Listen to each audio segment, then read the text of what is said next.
primeiro livro da Bíblia, livro de Gênesis, capítulo 2, versículo 21. Então o Senhor fez cair pesado sono sobre o homem, e este adormeceu. Tomou uma das suas costelas e fechou o lugar com carne. E a costela que o Senhor Deus tomara ao homem, transformou-a numa mulher e lhe a trouxe. E disse o homem: esta afinal é osso dos meus ossos e carne da minha carne, chamar-se-á varoa, porquanto do varão foi tomada. Por isso deixa o pai e mãe e se une à sua mulher, tornando-se os dois uma só carne. Ora, um e outro, o homem e sua mulher, estavam nus e não se envergonhavam. A palavra do Senhor nos diz com clareza que Deus derramou um pesado sono sobre o homem e este adormeceu. Então o Senhor tomou uma das suas costelas, diz o texto sagrado, e com essa parte ele criou a mulher. A Septuaginta, quando traduz para o grego, ela usa esse termo de adormecer, com um conceito muito comum na igreja primitiva. Paulo usa direto esse conceito, adormecer. E na maioria das vezes nós não temos uma noção do que isso significa. E esse contexto aqui, ele está aqui, o homem ainda sem pecado, num estágio de inocência. Ele ainda não havia pecado, tanto é que Deus forma a mulher. É a Eva que é enganada pela serpente que leva ao pecado. Mas uma coisa interessante nisso é que este homem, Adão, ele tipificava toda a raça humana na presença de Deus. Como nós sabemos, ele era a representação de Cristo na formação dele, enquanto ele estava sem pecado. Este homem, então, estava diante de Deus, e a palavra do Senhor nos diz que para Deus formar este homem, para Deus tirar algo dele, ele precisava passar por um estágio de profundo sono. E a Septuaginta, quando traduz para o Novo Testamento, ela usa essa palavra para a morte.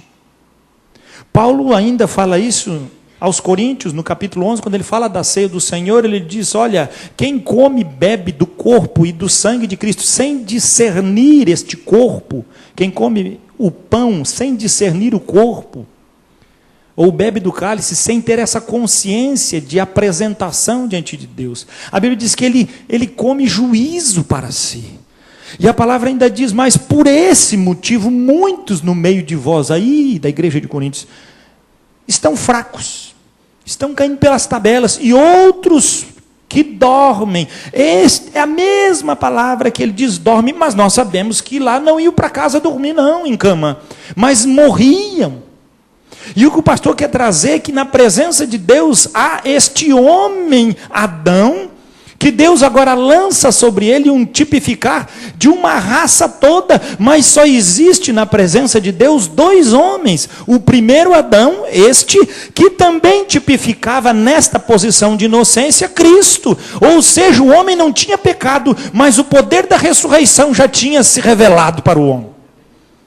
O homem ainda não havia cometido nenhum sacrilégio, não havia cometido nenhuma dúvida, o seu coração ainda não agia com incredulidade diante de Deus, mas a palavra do Senhor diz que havia um plano de Deus para o homem. Criar uma mulher, mas a palavra do Senhor não está dizendo que era apenas criar uma mulher em essência, para que ele tivesse ali um contato, mas a Bíblia diz que ele tirou parte desse homem, e quando Deus apresenta a mulher, ele então diz: afinal, esta é varoa, porque do varão foi tirado, ela é carne da minha carne, e osso dos meus ossos. Nós precisamos entender, amado, que a palavra de Deus traz para nós uma abrangência dessa manifestação de Cristo, plena neste homem puro aqui. Por quê, pastor? Porque nós precisamos entender isso, é que Jesus aqui, tipificado no primeiro Adão, manifesta o poder de uma transformação e de uma ligação. Algo que vai fazer com que a carne dele seja dela e dela seja dele. E nós chamamos isso de um mistério que a palavra do Senhor diz para nós. Mas que mistério é esse, pastor? O mistério de um casamento. Tem um homem e uma mulher. Ah, que legal, o pastor vai falar de casamento. Não, o pastor não vai falar de casamento. O pastor está falando do maior dos mistérios. É o mistério de Cristo e a igreja. Porque a igreja estava agora contaminada. A igreja agora estava caída, prostituída. Ela não existia. E Deus, então, pelo seu sacro e poderoso poder, morre levando toda uma descendência desse primeiro Adão a morrer. Mas 3 dias depois, a palavra diz que a morte não poderia segurar o autor da vida. Ele ressuscita e agora ele possui uma noiva com características dele. Ele pode dizer agora que ele gera na sua carne alguém que se identifica a ele. Para você não ficar pensando que o pastor está pregando heresia, abra sua Bíblia lá em Efésios, no capítulo 5. E Paulo faz a contradança. Paulo, às vezes, quebra as pernas dos teólogos. Eu amo Paulo, porque ele começa a falar uma coisa, que ele fala outra, que ele fala outra, ele fala a mesma e volta para a mesma. E os teólogos da lei, os teólogos que querem empanar, que não são cegos, querem ver letra, morre tudo. Não enxerga nada. Mas aqueles que dependem não das conclusões dos homens, mas do Espírito Santo, vão ver a noiva transformada e transformando. Efésios capítulo 5, versículo 1 diz assim a palavra do Senhor: sede, pois, imitadores de Deus como filhos amados. Filhos, o que ele está dizendo? Que têm as mesmas qualificações do Pai. Mas como que isso aconteceu?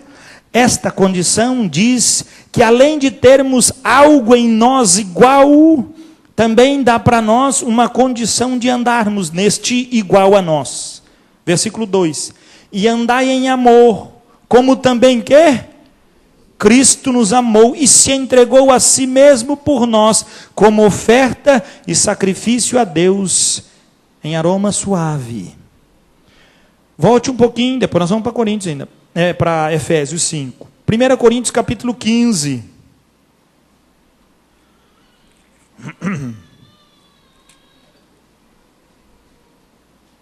Versículo 45. Olha o que diz o texto sagrado. Primeira carta de Paulo aos Coríntios, capítulo 15, versículo 45, diz assim: pois assim está escrito, o primeiro homem, Adão, foi feito alma vivente. O último Adão, porém, é espírito vivificante. 46. Mas não é primeiro o espiritual, e sim o natural, depois o espiritual. 47. O primeiro homem formado da terra é terreno. O segundo homem é do céu. Veja que ele não é o último homem, ele é o segundo.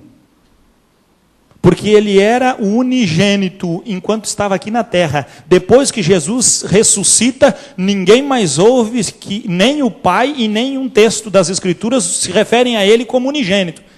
Porque unigênito é primogênito e único. Mas ele passa a ser agora o primogênito. Ele é o primeiro de muitos irmãos. Aleluia. Agora, meu filho, tem uma carrada igualzinha a ele. Quem é essa turma? Olha lá que diz. 48. Como foi o primeiro homem, o terreno, tais são também os demais homens terrenos. E como é o homem celestial, tais também os celestiais. E o que você é? Terreno ou celestial? Eu sou metade dos dois. Não dá, meu filho. Não existe meio barro, meio tijolo. Ou você é terreno, ou você é celestial. Eu amo porque ele está dizendo: ou eu estou centralizado num Adão condenado pelo pecado, ou eu sou uma descendência, recebi algo e produzo por isso. Porque tenho algo de Deus em mim. Versículo 49. E assim como trouxemos, passado, a imagem do que é terreno, agora ele diz, devemos trazer também a imagem do... Como eu vim pecador trazendo o homem pecador, agora eu trago a imagem do quê? Do celestial. Mas como, pastor? É a mesma lata? Ele me vê, a mesma cara. Mas quando entra algo de Deus em nós, muda a nossa história. Quando recebemos algo de Deus, muda a nossa história. Vai lá de novo. Efésios capítulo 5.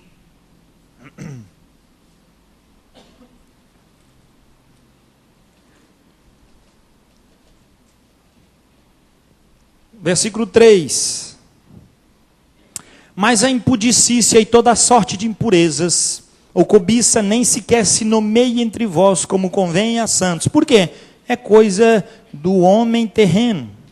Nem conversação torpe, nem palavras vãs ou chocarrices. Chocarrices é palavra com dúbia interpretação. Coisas essas inconvenientes. Antes, pelo contrário, o que diz o texto? Ações de graças. 6. Ninguém vos engane com palavras vãs.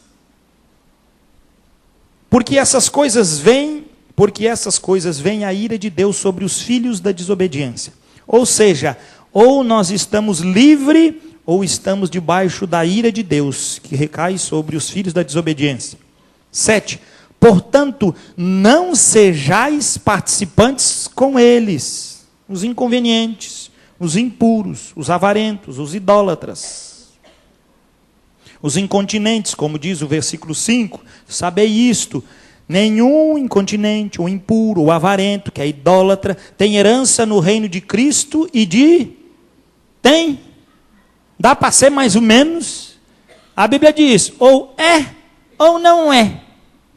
A Bíblia afirma que quem é mais ou menos no reino de Deus, não tem parte. Mas pastor, a carne é fraca. Vai com ela para o inferno. É com a carne fraca que vai para os quintos dos infernos. Ou se agarra numa identificação profunda com Cristo, que nos livra disso, ou se agarra com o inferno. Não tem escolha. Eu vou ficar quietinho do meu jeito. Vai para o inferno do mesmo jeito. Tem que sair de lá. Tem que entender isso. Que diz mais? Que é para ninguém se enganar com isso. Versículo 8.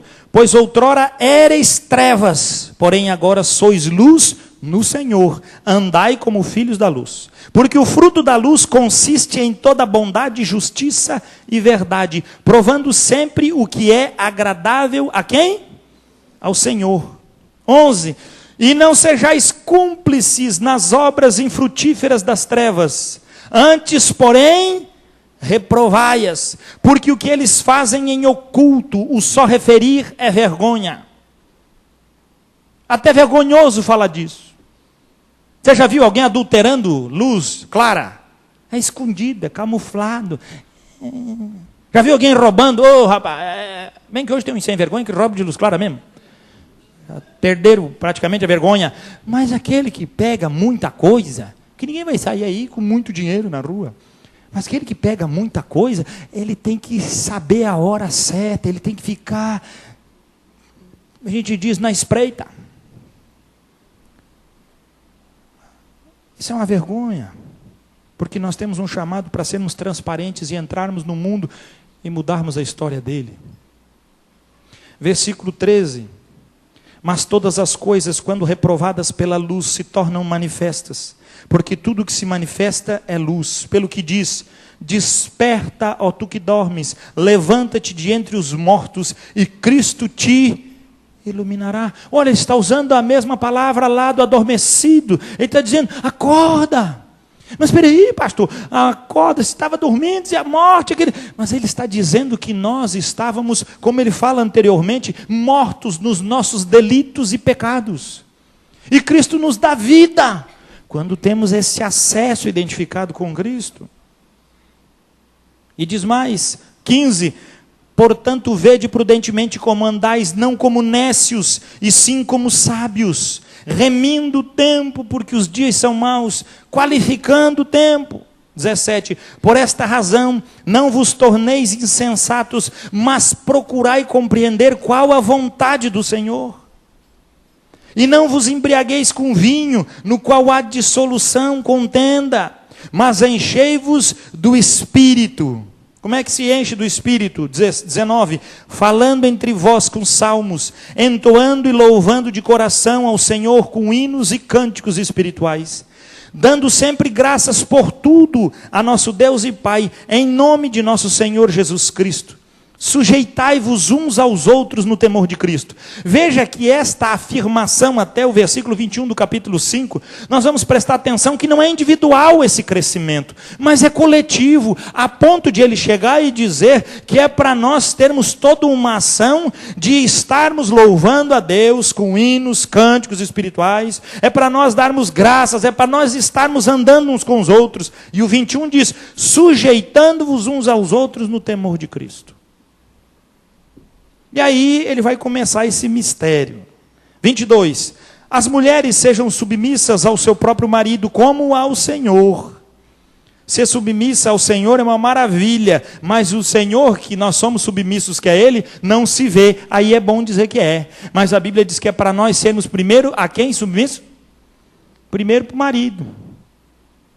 Porque dizer que ama a Deus também é mamão com açúcar, meu filho. Todo mundo diz, eu amo Deus. Mas a Bíblia diz que quem ama a Deus e odeia seu irmão é o quê? Mentiroso. Então não há um contratempo de ação. É contínua essa ação de Deus na nossa vida. E que forma ela traz isso? É esta manifestação de igreja que vem sobre nós. Versículo 23 diz, porque o marido é o cabeça da mulher, como também Cristo é o cabeça da igreja, sendo este mesmo o salvador do corpo. Não que o homem possua uma identificação de salvação sobre a mulher, mas a palavra diz que ele tem uma ação de cuidado. Jesus salva a igreja, enquanto que a mulher, ela é cuidada, protegida, no aspecto de salvação pelo homem. O que mais que diz o texto? Versículo 24. Como, porém, a igreja está sujeita a Cristo, assim também as mulheres sejam em tudo submissas ao seu marido. 25. Maridos, amai vossa mulher, como também Cristo amou a igreja e a si mesmo se entregou por ela. Veja que a identificação da mulher é com Cristo, e o exemplo é Cristo e a igreja. Mas o homem também tem o papel de se identificar com Cristo, para que ele ame esta mulher como Cristo amou a igreja. Ele está entrelaçando essa comunhão. Versículo 26, para que a santificasse, tendo-a purificado por meio da lavagem de água pela palavra, para apresentar a si mesmo, igreja gloriosa, sem mácula, nem ruga, nem coisa semelhante, porém santa e sem defeito. Mas espera aí, pastor, nós somos todos sem defeitos, individual. O defeito da igreja é individual, pelo nosso egoísmo. O defeito da igreja é pelas nossas escolhas. O defeito da igreja é porque nós fazemos aquilo que nós achamos que temos que fazer. Porque se a igreja tivesse a ação submissa a Deus, você veria que essa igreja é perfeita em Cristo. E não só essa, todas as igrejas são perfeitas, porque a manifestação dessa perfeição está no coletivo. Nós precisamos entender, amados, que o crescimento da nossa fé não é individual, é coletivo. Que a nossa santidade não vem pelo meu esforço, mas vem pela ação de Deus no corpo, que é a igreja. Nós precisamos entender que a comunhão é o respaldo de Deus para que andemos em comunhão com Ele. Nós precisamos compreender que a igreja que passa pelo corpo de Cristo, e Ele diz nas Escrituras, quando eu for levantado da terra, eu atrairei todos a mim mesmo. Por quê? Porque Ele não veio para salvar um, Ele veio para salvar um corpo. E esse corpo é a sua igreja. E o apóstolo Paulo, quando vê isso, ele diz, nós sendo muitos, perante Deus somos um pão somente. Por quê? Porque se apresenta diante de Deus uma coisa só, o Adão caído ou o último Adão. Não existe meio Adão nesse meio. Existem os filhinhos do primeiro Adão, pecadores, e então passam pelo último Adão e saem do outro lado filhos de Deus. Esta é a porta estreita. Quando Jesus falou que ele era a porta estreita, a única manifestação de Jesus é que teria que passar por uma cruz. Existe porta mais estreita do que esse cepo? Mas não tem como a igreja usufruir a glória e a presença de Deus se ela não passar por este cepo. Ela não consegue receber no seu corpo algo que Deus vai construir, se não for pela manifestação do poder glorioso de Deus. A igreja precisa entender que a nossa unidade manifesta um poder sobrenatural sobre a terra. E a igreja junto pode fazer uma grande diferença. Porque ela tem toda a habilidade de ser atraída por este caminho, por esta porta estreita. E o caminho da santificação, a palavra mesmo diz, o caminho é difícil, mas ele não é expansivo. Ele continua pequeno, estreito, dificultoso. Por quê? Porque Deus sabia muito bem que lidar com os nossos desejos é muito difícil. Os nossos sentimentos são terríveis. Versículo 28. Assim também os maridos devem amar a sua mulher como ao próprio corpo. Quem é que faz isso? Cristo. Ama a igreja. Se doa por ela. Quem ama a esposa, a si mesmo se ama. Como que nós podemos ouvir um marido chegar para a esposa e dizer, não lhe amo mais? O problema não está na esposa, está nele, porque a Bíblia diz que se ele não ama a esposa, ele não se ama. E nós estamos vivendo numa geração de desamados e desalmados. Por quê? Porque a nossa escolha não está nas prerrogativas da identificação com esse amor de Cristo, mas está nas escolhas do nosso coração. E as escolhas do nosso coração é instintiva. É olhar pela sensualidade e pelo desejo, não é ter uma mente de um filho de Deus, de um santificado por Cristo, uma ação de transformação por este Senhor. Versículo 29, porque ninguém jamais odiou a própria carne, antes a alimenta e dela cuida, como também Cristo faz com a igreja. Mas ele não está falando da sua carne própria, amado. Ele está dizendo que alimentação é homem e mulher, é um conceito. Assim como Cristo se alimenta e distribui esta glória sobre a sua igreja. Versículo 30 diz isso, porque somos membros do seu corpo.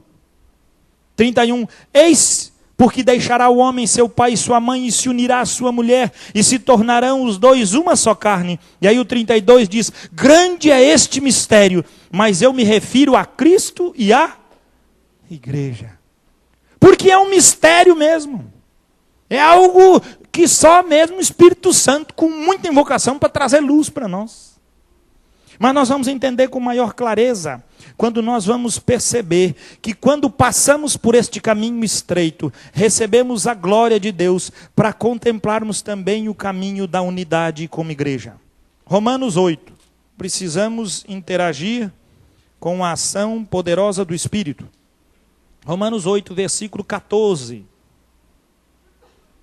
Nos identificamos com esta porta, passamos por ela, fomos absorvidos por Cristo. Fazemos parte de um corpo só, não somos vários corpos, somos um corpo só. Capítulo 8, versículo 14. E esses que estão ali individualmente, o capítulo 8 de Romanos traz a qualidade de transformar nossas vidas individualmente. E aí ele vai dizer o quê? Capítulo 8, versículo 14. Pois todos os que são guiados pelo Espírito de Deus são filhos de Deus. Lembra da porta? Eu passei. Agora eu passei pelo Cristo, o último Adão. Agora eu faço parte o quê? Agora sou filho de Deus. Sou igual o primogênito. Quem é o primogênito? Cristo, o segundo homem. E agora vem o terceiro, quarto, quinto, sexto, sétimo, oitavo, nono, décimo. E o resto que estava nesse meio, o resto mesmo, não vale nada já. Se foram tudo para os esculhambação, já virou, foi para o céu, foi para o inferno, já se acabaram tudo. Não tem mais o que fazer. Agora veja o que diz o texto. 15. Por que não recebestes o espírito de escravidão, para viverdes outra vez atemorizados? Mas recebestes o espírito de adoção, baseados no qual clamamos, Abba, Pai. Que bênção. 16. O próprio Espírito testifica com o nosso espírito que somos filhos de Deus. Não precisa ninguém. Você é filho de Deus? Eu não sei, meu filho. Quem não sabe, não é. Quem não sabe, está perdido. Pastor, estou na igreja, sou um dizimista abençoado, vem todo culto, está perdido. Vim na igreja, meu filho, não muda ninguém. Assim como a mesma coisa que botar um Fusca na garagem e depois tira o Fusca e bota o filho, ele não vai virar carro lá dentro. Cada um tem a sua natureza. Ou você é a natureza de Adão, ou você é a natureza de Cristo. Essa unidade, esse mistério, eu estou falando a Cristo e a igreja. Isso é uma dádiva de Deus. Versículo 17, ora, se somos filhos, somos também herdeiros, herdeiros de Deus e co-herdeiros com quem? Com Cristo. O irmão mais velho, além de ganhar a herança, ainda distribui para nós. Cara, isso é muita graça. Ele é a porta, Ele é o caminho.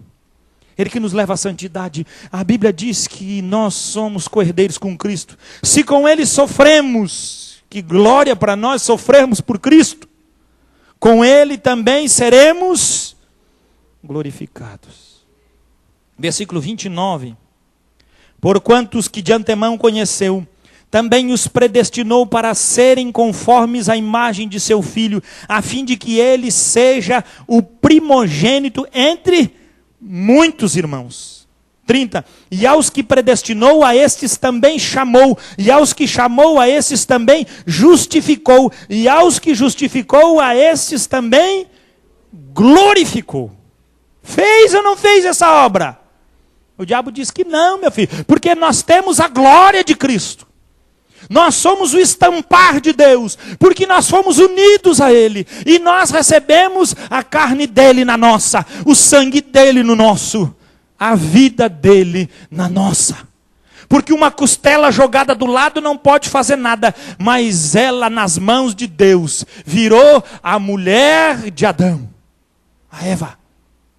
Assim também, Deus olha e diz, eu gosto de ter meu filho unigênito, mas eu quero que ele tenha muitos irmãos. E o que eu preciso fazer, pai? Tem que resgatar essa cambada perdida aí. E aí o filho diz, eu topo. E ele vem e nos atrai em si. E quando nos atrai em si, o que é que diz o texto? Ele morre. E faz a filharada de Adão morrer tudo junto. Mas ele ressuscita. E isso é um mistério. Ele se liga a nós com o poder da ressurreição na nossa vida. Agora não andamos mais pelo poder da morte, mas pelo poder da vida de Cristo. Versículo 35. Quem nos separará do amor de Cristo? Será tribulação, ou angústia, ou perseguição, ou fome, ou nudez, ou perigo, ou espada? Como está escrito, por amor de ti somos entregues à morte o dia todo. Fomos considerados como ovelhas para o matadouro. Em todas estas coisas, porém, somos mais que vencedores por meio daquele que nos amou. E aí Paulo diz, porque eu estou bem certo de que nem a morte, nem a vida, nem os anjos, nem os principados, nem as coisas do presente, nem do porvir, nem os poderes, nem a altura, nem a profundidade, nem qualquer outra criatura poderá separar-nos do amor de Deus que está em Cristo Jesus nosso Senhor. Você está entendendo? Quem é que nos tira deste marido, querido, deste noivo? Ninguém. Ninguém pode. E manifestamos como? Individualmente? Não. Por isso Paulo escreve lá, Romanos 12. Vai lá para Romanos 12.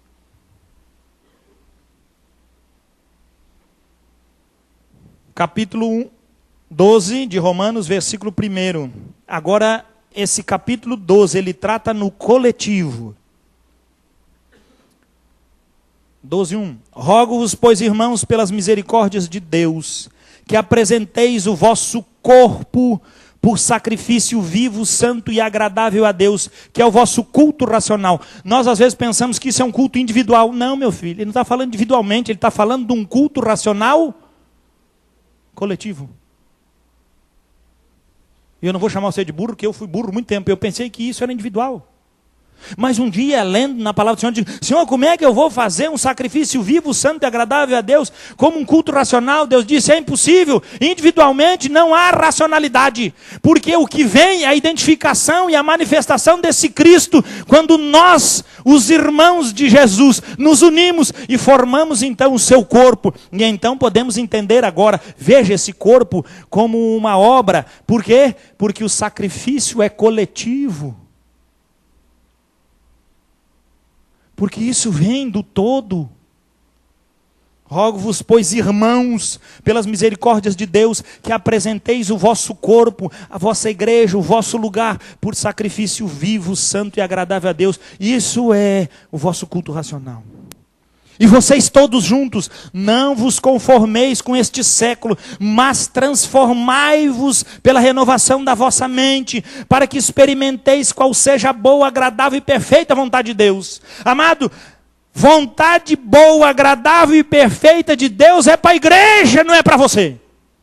Porque Deus faria acepção se ele pegasse para esse irmão e dissesse: irmão, você vai saber a boa, e o coitadinho ali está lascado. Deus não ia salvar, porque se nós olharmos a igreja, é um bando de porta. Por isso ele sabe que individualmente nós nunca apresentaríamos um sacrifício vivo, santo e agradável, mas no coletivo podemos. Ele sabia muito bem que nós individualmente não vamos poder ter força para nos conformar com o mundo. Porque nós viemos na semana e entramos na igreja e a nossa mente está surrada com o serviço. Ela está envolvida com a escola, está envolvida com a faculdade. Nós chegamos aqui bombardeados, mas nos unimos aqui. E a palavra do Senhor diz que muda a nossa mente. Nós juntos somos transformados. E aqui então recebemos o que é santo. Recebemos aqui o que é bom, agradável. E a perfeita vontade do Senhor nos renova. Ela se renova no macro e não no micro. E nós levamos isso para o nosso dia a dia, porque sabemos que o Senhor dará a nós essa graça. Versículo 3: porque pela graça que me foi dada, digo a cada um dentre vós, que não pense de si mesmo além do que convém, antes pense com moderação, segundo a medida da fé que Deus repartiu a cada um. Por quê? Porque a maneira como se pensa no meio do todo produz o quê?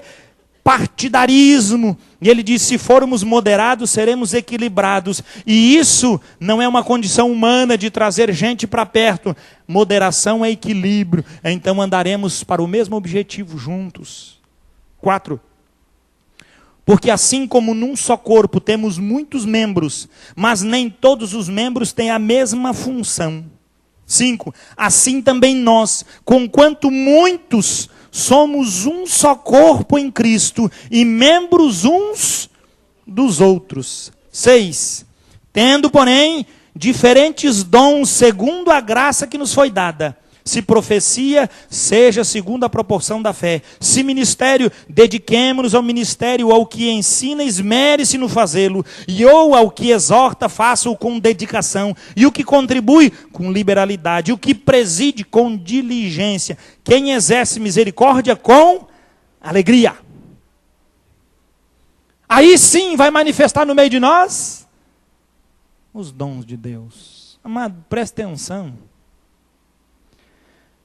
A palavra do Senhor diz para nós que nós precisamos compreender este macro de Deus como igreja. E nós vimos muitos irmãos individualmente buscando dons, e Deus por misericórdia até dá. Mas quando nós como igreja juntos vamos até Deus, toda a igreja é edificada por os dons que é derramado sobre ela. Veja bem, quando o Espírito Santo desceu lá no Pentecostes, ele não escolheu e disse, ó Pedro, vou te dar um donzinho melhor porque tu vai presidir. Ó João, tu tá mais sossegadinho, vou te dar outro. Não, meu filho, o Espírito veio e eles foram juntos para a rua e eles estavam como um grupo só. E Pedro se levanta como líder daquele grupo e prega, e quase 3.000 pessoas se unem à fé, porque eles estão cientes de que essa atração serviu a todos. Este poder de Deus se manifestou sobre todos, e sobre todos ainda continua se manifestando. Amados, muitos jejuam, oram, sofrem, buscam, gemem. Amado, se nós em unidade buscarmos, vai ficar muito mais fácil. Se nós, pela unidade e expressão de Deus, ficará muito mais sossegado. E Deus vai visitar a igreja, porque Ele vai mudar a nossa forma de pensar. Não individualmente, porque Deus respeita, mas como um corpo, uma igreja viva. Nós teremos um acesso como um corpo só no mundo. E aí todos verão este organismo vivo que é a igreja do Senhor. Ainda sejamos muito, mas seremos um só corpo na presença dEle. Embora sejamos de várias mentalidades, a nossa manifestação será uma na presença dEle. Isso que o Senhor quer trazer para nós, uma virtude de identificação. Como isso acontece, pastor? Um mundaréu de cabeça. A Bíblia diz que isso é um mistério. E ele não se referia ao casamento, mas ele se referia a Cristo e à igreja. E quem não está casado não sabe.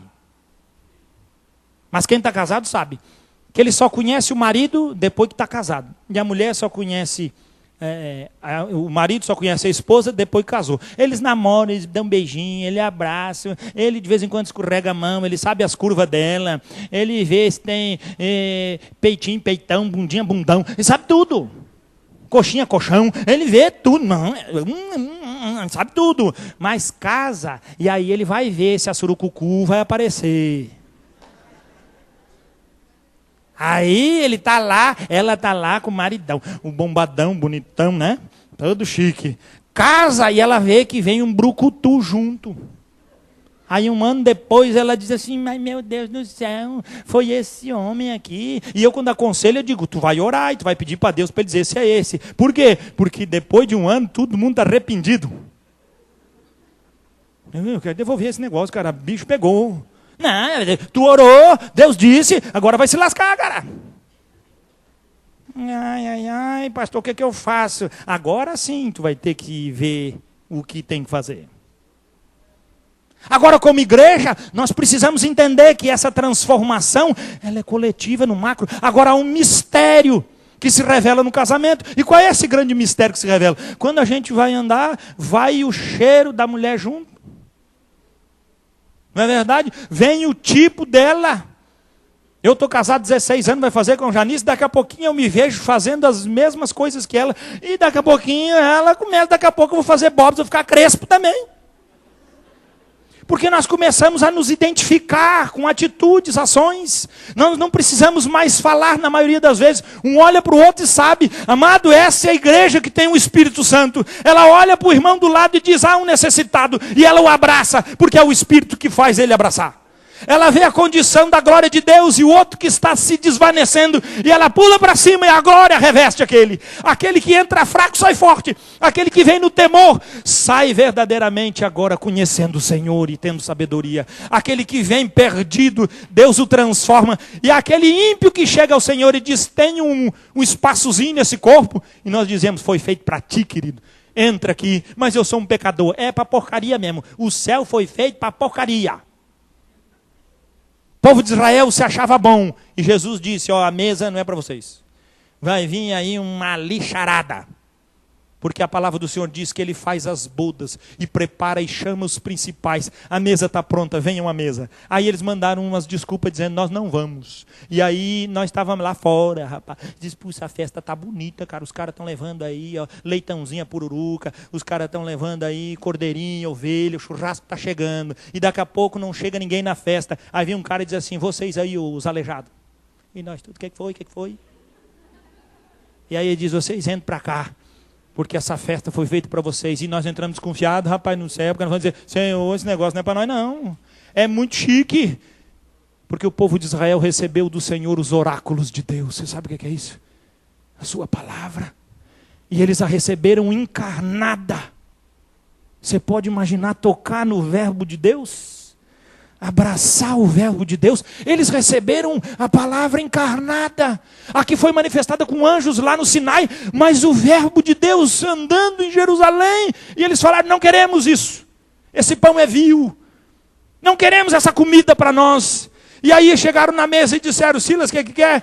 Meu filho, até hoje eu não posso ver que eu entrei de cabeça naquela mesa. Porque ele diz, sai pelos caminhos e valados, traz os coxos, os cegos, os aleijados. Ele lembrou de nós. Ele lembrou de mim. Eu que não tinha esperança, me uni a este Senhor. E a palavra diz, tu não pode entrar. E eu disse, não posso mesmo. Eu não sou nobre, nem de nascimento. Eu não tenho nada. E ele disse, entra lá. Mas para entrar na mesa, eu recebi uma nova roupagem. Foi feita uma lavagem sobre mim. Foi ajeitado a minha perna manca e eu entrei são. O cego enxergava. Porque quem entra na presença do Senhor é transformado por Ele. Porque recebe vida eterna sobre si. E nós temos algo de Cristo em nós. Mas se estivermos dormindo, bem diz as Escrituras, ó, desperta, tu que dormes! Sai da escuridão, levanta-te, porque Cristo te esclarecerá. Nós somos os irmãos que receberam na sua vida a glória de Deus. Amado, não leve um fardo querendo que você seja a glória de Cristo. Embora você a leve, mas esta igreja, este corpo, tem sim a glória de Cristo. Todas as vezes que nos unimos, o céu desce sobre nós, o poder de Cristo se renova nas nossas vidas, e a glória de Cristo, ela vem sobre nós para transformar a nossa vida. Que essa palavra possa verdadeiramente transformar a nossa mente, renovando-a em Cristo, para que possamos como igreja experimentar qual seja a boa, agradável e perfeita vontade de Deus. É por isso que nós precisamos uns dos outros. E é por isso que eu quero dizer, meu irmão, que eu preciso de você.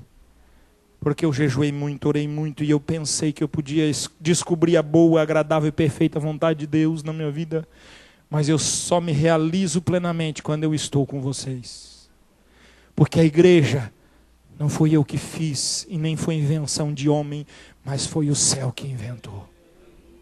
E ela já estava preparada em Cristo, antes mesmo que o pecado entrasse, porque a igreja não é o subterfúgio de uma ideia louca. O homem pecou, agora tem que inventar uma saída. Antes mesmo, já estava tipificado Cristo no Adão, lá sem pecado, que adormeceu e foi trazido para ele uma mulher. Assim como em Cristo foi gerado em nós uma igreja, por nós em Cristo Jesus. Somos sim o corpo de Cristo nessa terra. E vamos andar como o corpo de Cristo na unidade a qual Ele nos aperfeiçoou.